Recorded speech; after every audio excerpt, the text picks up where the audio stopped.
Uummanni wal fixee ijoollee kana lamaan gidduutti jechuudha. Haadhattee rumeeyyuu haadhadhaayyuu wayinii amma akkam rakkate haadha kuni mucaashiiti miti wayinii na azzansiisee anjateen ballaan uummanni wal fixee jechuudha. Yaa'u isheen immoo maal jette seetanii idmee lakkoofsadha umuriin lakkoofsadha jette jechuudha. Ajaa'iba mucattiin garuu laccee wayiiti gaa'irri xinnoon qabdu. Daniitu namni garuu waan namaan jedhu dhabamu jechuudha. Ay mucaan kun hammamuma rakkateetu garuu kan ishee fuudhe. Mucaan kun beetasaban qabu, naman qabu, maatiin qabu laata. Wayinee lijuugin anjateen ballaanya. Mucaan sun garaa baay'ee na nyaate mucaan sun. Siyaasaas baay'ee nama marara. Maal haadhaaf ilmoodha. Mucaashiiti. Ani immoo maalan godhe seetan maanni cidhe kunedhen sarchiin godhaa jalan deemaa nan qorqora eedaa Dubaay dhada. Ijoolleen keenya birrii keessan qabaadhaa malee waa'ee umuriitiif yaadina isheenumaa itti seetan umuriin lakkoofsadhaa itti waannaan jaalaladhaa itti intalo. Umuriin lakkoofsadha waannaan garumaan jaalaladha itti lakkoofsi umaa jechuun yooni umuriidhaan isa caales lakkoofsadha itti namni garuu hin boosse laayif irratti maal hin boossisan. Namni hundumtuu duulinatti duulanii bakka karaan darbuun dhabeetti yaada isaanii barreessanii haadha kee haadha mucaa keeti mucicha akkam rakkate rakkina birrii qaba aggatamee warri kaan immoo yoo hin aggatamte taate milikkita agarsiise akkana yeroo tokko fakkeenyaaf biyyoota gurguddaan viidiyoo akkasii keessa argitanii beektu malee fakkeenyaaf yoo rakkina wayii keessa jiru yoo ta'e help kan jedhu faa barreeffatanii iddoo ta'e nama agarsiifatu jechuudha. Maaliif poolisiitti akka himamuuf help kan jedhu wayii agarsiifatu helpii sana arginaan jechuudha. Namni sun rakkoo keessa akka jiru hubata poolisiitti namni hin dawwalamaaf jechuudha. Kanaaf milikkita agarsiisi ukkaamsamteetu yoo ta'e milikkita agarsiisi warri dhiiraa akkasii jala deeman dhugaa waaqa baleessa koo ukkaamsamteetu yoo ta'e milikkita wayii agarsiisi si birmanna inna baay'ee rakkisaadha baay'isa wayi inna mucaan kun akkam baay'ee rakkatee bakka namoonni baay'een immoo maayidhanii qabeenya qabaannaan abbaa barbaadee dubartoonni keessattuu qabeenya qabaannaan jedhu inna Dubaay ta'uusaa innaan ilaalu mucattii immoo maayatti seetanii ati Habibaan gaafatteetti ni baay'isa waa'ee makaana umuriidhaan wal ilaalchisee yaa'u namni kamuyyuu dhiira umurii xinnootti heerumuun sirrii akka hin taanee fi akka hin deeggaramne keessattuu shamarraniif filannoo miti. Dhiira xixiqqootti dhiira sii gadi mucattiin kun mataa ishii tokko suntinii tattee malee xinnoodha dhugaa waaqaa naannoo na azzansiiste mucaa bira keenyaa wayinatti fakkaata. Mucaan lacceen wayinee abbaateennaa akkamitti filannoo kee ta'e akkamitti ennaan ani maatii gaafadheeraatti maatiin karaa koos karaa isaas biyya galee mari'achiiseeraanna siinsi gammachiisan sanuu kaameraa rakka zooretti bu'aa haasofte siinsi gammachiisnaanii rakkoo maalii qabaree siif haa ta'u si haa gammachiisu maleeyyuu naan jedhanii jette garuu asa jeneraal namoonni maa kana barreessan jechuullee hin dandeenyu yaa waanuma isaanitti argame barreessu yeroo baay'ee namoonni keenya waan sirrii ta'ee nama fakkeenya walirraa bareedu waan nama akka umuriidhaan wal fufuudha yoo ta'e hun dubbatan horaa bulaa heduu maxxansu daa'ee godhu jaallatu. Garuu yoo akkana wal darbu faammoo keessattuu kan isaan girri jedhan immoo kan dubartiin irra caalte dhiirri xinnoo ta'u girri jedhu garmalee maaliif dhiira baay'ee umuriidhaan dubartii caccaalu maa badaa miti yaa power of money jedhu achitti deemanii power of money jedhaniitu qabeenyatti heerumte'anii bira laash jedhu ijoollee xixinnoo dhiiraa akkasiin naa ta'u immoo garmalee lollisaa baay'eedha mucattiin nama akka ittiin jiraadhuun dhabeette isheen amma itti heerumte kun baay'ee na dhiphisanii itti boqonnaa na dhowwanii itti lafa kamitti iyyuu jette na dhiisuu didanii calnarraa jechuu didanii itti Maaliifi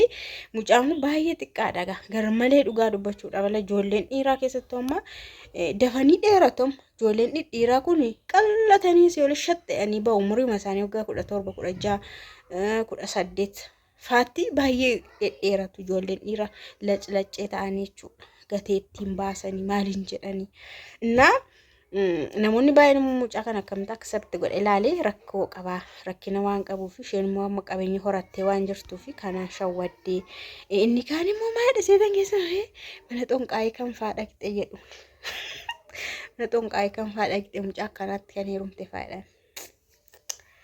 ani garuu maal yaades keessatti jechuudha Anko yaanni kan namaa sirriitti meeqaama ilaalchi namaa baay'ee si dhibbisa dhugaa waaqayyoo keessa hamma dabartutti yoo sanuu yoo si milkaa'e keessa dabarte yookaan dhaabachuu danda'a hafuus danda'a mucaan kun ijoolleedha booriftaanii waan ta'e gargaarsa wayii argatee ta'uu danda'a Dubaayitti fudhattee ta'uu danda'a viizaa hojjechiistee fi gara Dubaayitti fudhattee ta'uu danda'a ofitti fudhattee ta'uu danda'a booda mucaan kun yeroo guddaanne baay'ee ansirti mucaan kun yeroo dargaggeessa ta'e of gaatee 30 faatee 32 faa ta'uu hin beekamu waan inni murteeffatu waan inni yaadu onnee isaa keessaa waan inni qabu hin beekamu yeroodhaaf garuu ammanni isheetu sponsora godhee ta'uu danda'a isheetu fudhatee baasiin hunduu kan siitii waan hojjetamu kan siitii waan ta'eef faana dhaabbachuu danda'a faana hiriiruu danda'a booriftaa yeroo booda garuu dubartiin kun hamileen ishii cabuu danda'a ammaaf mucaan faanuma tutturee boodannaa of dhaabu ennaa of gahu laash yoo jalaa jedhee Unkaan ishee akka kanaa xixinnoo dhiira xixinnoo amma fakkeen dhiirri xinnoon qabdu jechuu dandeessu waan barbaade godhuuf dhiirri xinnoon qabu garuu ani maachurdii isa kanaan jedhe gaa'illi maachuritii gaafata gaa'illi bakka underline gochuu gaafata gaa'illi murteeffachuu gaafata gaa'illi manatti ol galuu gaafata gaa'ilannaa jedhamu salphaa miti bakka akkatti waan xuqaadhaan cufame wayitti xuqaa goodan dhaabate jechuudha wanti sun waan dhaabate wayitti gaa'ila jechuun isa booda akka lagni hin jirre kana booda lagni hin jiru akka jedhamutti bakka malee gaa'ila jechuun amma akkana goote kan yeroo booda yeroo booda immoo waan biraa kan gootu miti seera gaa'ilaa keessatti jechuudha kanaaf yeroo baay'ee immoo adeemsa kana keessatti immoo kan miidhamu immoo dubartiidha kanaaf dubartiitu hammamillee yoo ta'e ofishii umuriidhaan haa guddattu garuu isheerra guddaa wayii ta'uu qaba. Isheerra kan ala quufee kan bakka waan hundumaa quufee jechuun argee beekee bakka umuriinsaa ol guddate waan hundumaatiin beekee waan hundumaatiin arge umuriinsaa guguddaa yoo ta'u ishumaaf faayidaa qaba. Maaliif ani jireenyaan qaba gaa'ilan qabadhe maannaa godhadhe inni asa alaas tuffatee isa maalis gowwomuu kan hin dandeenye bakka isa akkasii yoo ta'e gaariidhaan jedha anaaf. Akka kooti ilaalcha kooti baay'ee shamarraniif malee isheen margashiiti maan nama gashe borwaan ishee ragaus ishumatu baattatee deema yoo milkooftes yoo bakka waan mate riskiin dhufe mucaan kunis booda bakka laash jedhee iddoo biraa deemesi ishee dhumatu baattatee deema waan itti dhufu hundumaa garuu akka barumsaatti yookaas akka yaadaatti immoo shamarran kan eeyyamamu dhiira isaanii gaditti akka heeruman hin eeyyamamu. Tokkoffaalleetti hin boonaa bakka jecha hin dhagaa dubbii dhagahaa namoonni baay'een hiriyoonni isaallee sheemii isa qabsiisuu danda'u. Bakka dhiironni baay'een yeroo haasaan dubartoota kana waliin madaalaa oolu isheen sun hammam geessi isheen sun akka umriin ishee guddoodhaa jedhu isheen akkasii immoo akkas jedhu bakka hin sheema namni kun adeemsa keessa sheema adeemsa keessa itti qaanfata eenyutti isheetti. Ishee fuudhe kanatti saalfata yeella ishee faana manaa boofa qaana maaliif namni haadha isaatiin waan manaa isaatiin naadhan sheem sammuunsa baay'ee ijaa shammamuu fi yeroodhaa booda waan akkasii immoo yeroo sammuunsaa keessa guutu hin jibba dhugaa maayidha dura'u anaafati waliin ginnu jechuutti dhufa booda anaafati dura'u hiriyaa miti bar jechuutti dhufa dhugaa siires waan amma si gammachiise waggaa tokko si gammachiise waggaa lama sadiyyuu si gammachiise booda istaak godhee dhaabbatu maal si godha maal si godha gaa'ela jechuun itti fufinsa gaa'ela jechuun dhaabbata wayii gadi dhaabanii guddisaa deemanii bal'isaa deemanidha gaa'elli nama muraasa nama lama ta'anii walitti dhufaniitu gaa'ela jechuun achii booda immoo guguddisaa kan deemanidha gaa'ela jechuudha Kanaafiyyuu bor iftamaadha yeroo hiriyoonni waan akkasii alaa dhadhaga'u hin dabbaran itti qaana'u jammara ishee faana manaan ba'u ishee miidha iddoo gurguddaa wajjin hin deemu maaliif jaati manaasaa maanii dubartii guddoodha jaati manaasaa dulloomtuudha akkamitti fuudhamu caan kana fakka waan akkasii dhagaa waan ta'eef